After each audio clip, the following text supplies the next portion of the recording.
Some people need chaos so they can feel powerful. They don't solve problems, they create them. Then they act like the hero. Your favorite tool? Your emotional reaction. What they do, they use their anger against you, right? They provoke you suddenly, then act innocent when you react, right? They push your buttons privately, then they highlight your reaction publicly. And then they frame your anger. They frame your anger as proof that you're the problem. You see, people like this don't need to win the argument. They just need you to lose your cool. I'm gonna give you a little backstory. So I had an ex, right? Who wasn't all the way there. She had some, crazy pills, whatever.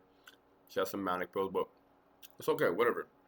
And what she would do is, every time life was good, we were good. Sure, from time to time, she'd highlight my goodness. But when there was a problem, she would bring everybody in. She'd go talk to this person, that person, this person. Say, oh, he's so bad. He said this. Like, let's say I say, oh, don't go out to drink because, there's guys out there that's gonna think you're there to have more than just drinks, and they're gonna want to sleep with you. She's like, oh yeah, he never wants me to have fun. He's always trying to keep me in the house. He told me not to go outside.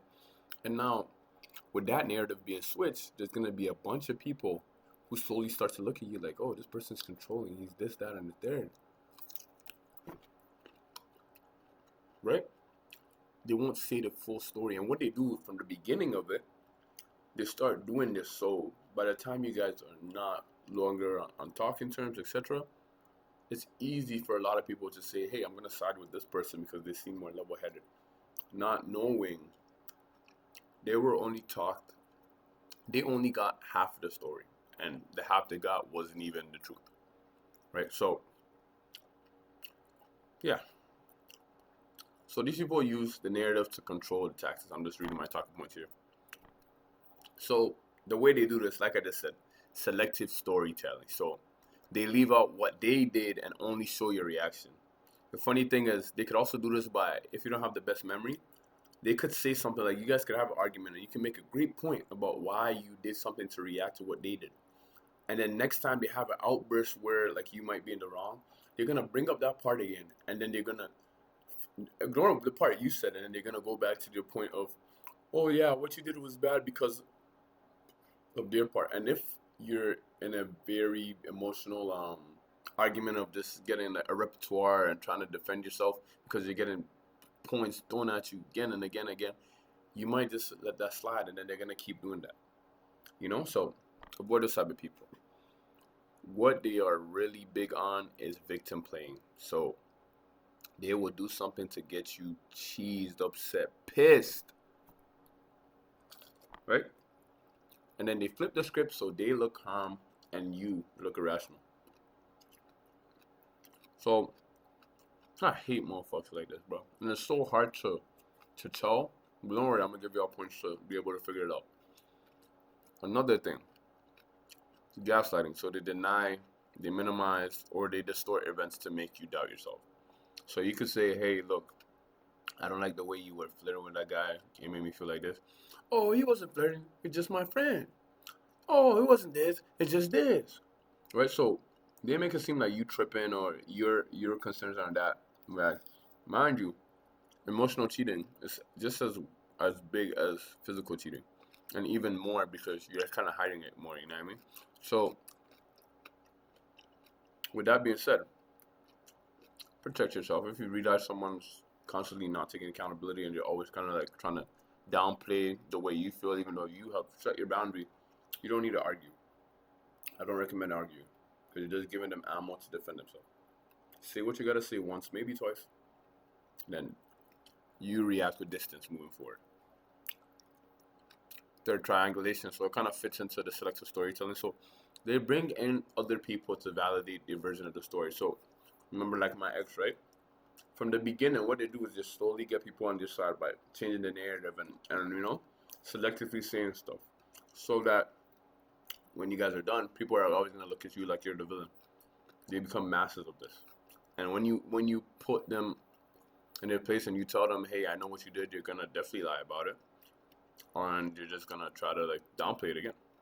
That's the type of people these are, and like you can't call them villains because a lot of times monsters are created from the environment, so the environment's created them. But at the same time, you could also take another person, put them in that same exact environment, they wouldn't do half the stuff this person would do. So there's no excuse. All right. Emotional baiting. So they poke at your insecurities to trigger a reaction. So a lot of times what I like to do is I like to put a fake trigger. So I say, oh yeah, when some people talk about my feet being smaller, my ears feeling small, I get really insecure or I start to cry. Mind you, these are things I don't even care about. Like I don't even think my ears are small. I just kind of said that. What's up? But these aren't things I give a fuck about. But you gotta kind of see what they'll do with that information, right? So I don't suggest giving anybody your weaknesses, right? Think about Samson in the Bible. Told Delilah, oh, he wasn't even trying to tell her, but she kept saying, oh, what makes you strong? What makes you strong, nigga? And he said, oh, my hair, because he didn't want to lose the pussy. Oh, my hair makes me strong. What you do next week? Went to his biggest op and said, yeah, it's his hair. Say that shit. You know what I'm saying? So, yeah. They don't need the facts. These type of people, they don't need the facts. They just need a story that makes them look good at and you look unstable. So they could be the most deranged person, but as long as they look good on the outside. Like you, I'm the type of person that I more or less don't care what people think about me. If you have the wrong misperception of me, that's fine. That's you. I'm not gonna beg for it. You know what I mean? But a lot of people, they much rather be having internal battles every day and have the world think they're perfect. So they more or less have people on your finger. This works a lot for women because a lot of guys like simps, they try to go in about and be like, oh, I can rescue you, I can save her, not knowing she's the one that caused all the duress and all the issues. Right, so that's yeah. Get on to the next talking point. Why these type of people thrive in chaos? So chaos gives them control. Calm environments expose your lack of substance. So you could have the person that if you're kind of boring or a calm environment, they might just start drama just to kind of keep it going. You know what I mean? What that drama is meant to do is supposed to keep you distracted while you stay in their power position. So it's like, for example, I'm gonna bring back this Dutty X again.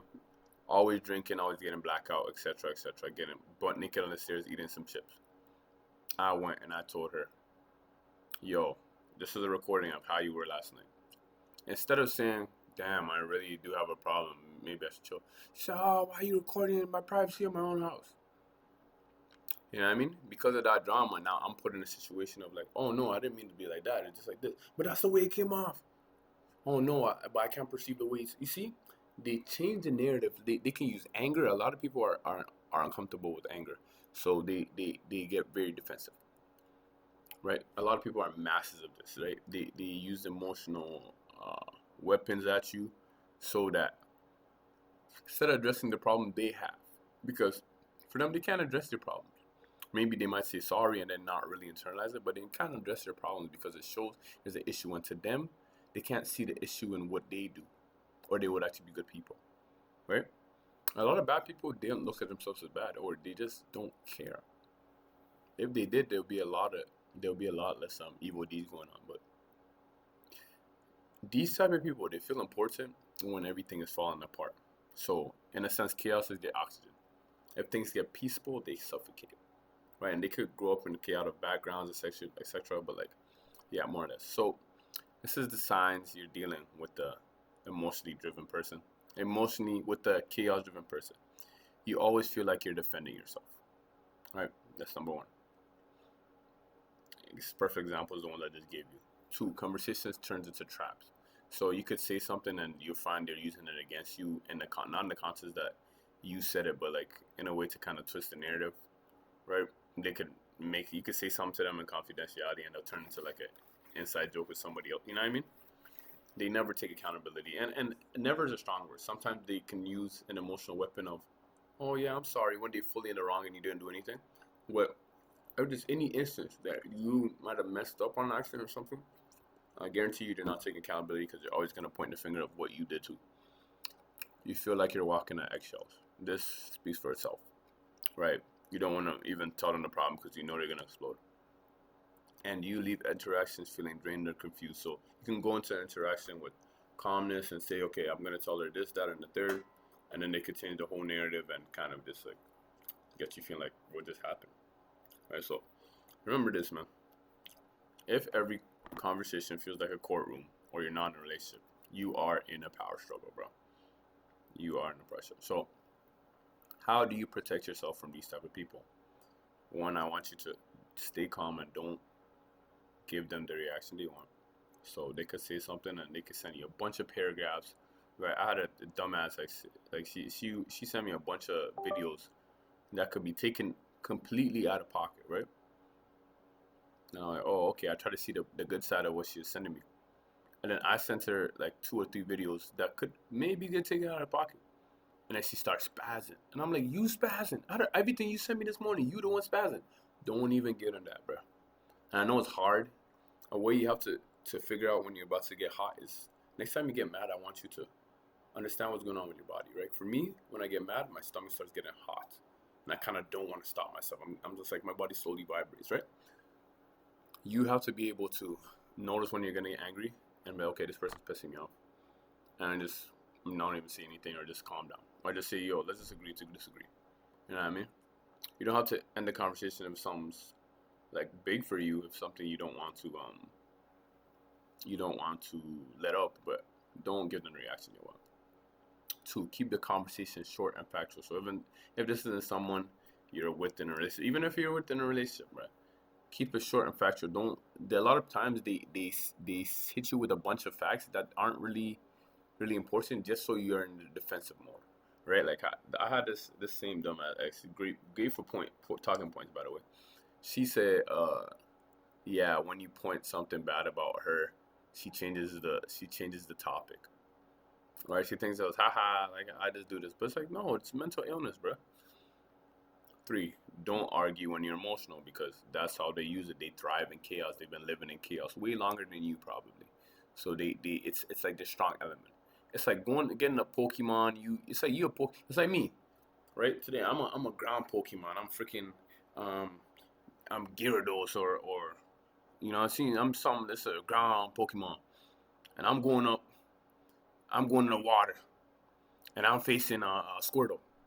Like, yeah, sure, this rock's at the bottom of the ocean, but you know how much you gotta swim to get to that shit? It's like me going into an oven as a rock, and I'm fighting a Charizard. It's like me as a rock, and I'm feeding a Staraptor. Like, you know what I mean? Like, it makes no sense. Don't be emotional, right? Document things if needed, right? Because you're gonna need some facts. A lot of times, they are good at remembering stuff, so you want to be able to make sure you can protect yourself, right? Distance yourself when possible. Okay, you need time to think. You need time to collect yourself, collect your thoughts, and just be back into your good energy. Okay. And another thing, if you're in a relationship with this type of person, try your best to hang out with people outside of just whenever you're with them. Because trust me, that's what they're doing. They're hanging out and they're collecting allies because they know when this is done, this is the narrative I'm going to paint out, and a lot of people are going to believe me because I have more benefit to people. And majority of the time, when you have more benefits to someone, it doesn't necessarily mean you're spending money or this, that, and the third. It means you're actually spending time with them, getting to know what makes them them. Right? So that's a majority of that. So you need to realize the moment you stop reacting, your power collapses. Right? A lot of times you get the power through fear and anger and emotionality. You're going to fake cry or get really angry and you get defensive. Don't give them the satisfaction. Right? So I want you to know something, man. On some real deal, man and woman, whoever's watching me. By the way, let me know what the fuck if I'm spitting as facts or not in the comments. Let me know, bro. You deserve a relationship where peace is normal, not rare. You know what I mean? And if you keep attracting these type of people, you might have to look in that mirror. Say, what is it about me that I'm attracting these type of people? You might not necessarily be a bad person. You know what I mean? I'm not implying that. I'm saying you have to figure out what it is that you are coming toe-to-toe with these people multiple times. So if that's the case, if this is your first time, calm. Now you know moving forward. And a lot of times people don't realize you have to really pick who you choose to spend time with, because the more time you spend with them, the more your feelings get involved, and it's so hard to break an emotional tie, right? So yeah, you deserve a relationship where peace is normal, not rare. Protect your energy. Also, please, not everyone deserves access to your emotions. I don't care how nice you are. Be a nice guy or a nice girl over there. I do not give a fuck how nice you are, right? Your peace is expensive. Stop giving discounts to people who thrive in chaos, right? Because, like I said with the Pokemon analogy, you could think, oh, I'm gonna change them. You could really see the beauty that they painted themselves to be, because for every type of person like this, it's, oh, they were a victim of their circumstance. They don't know what to do, and they just really want to be a good person. That's how they get you. That's how they get everybody.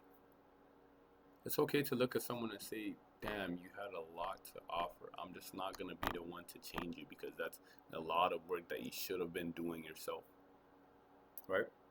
If you meet someone, or you're hanging out with someone and they're 32 when they've never been in a relationship in their whole life, you think you're going to be the first one that's going to change them? You really believe the story of, oh, I just haven't been in the right place at the right time, or everybody has done me dirty. Everybody has done you dirty in your life. Everybody. Because if someone says that's two things. One, they're terrible at making choices. So trust me, when they're with you, you're going to be terrible at making choices. Or they're the ones that's pissing everybody off. Right? So with that being said, let me know your experience with people like this in the comments. And also, I want to know one more thing.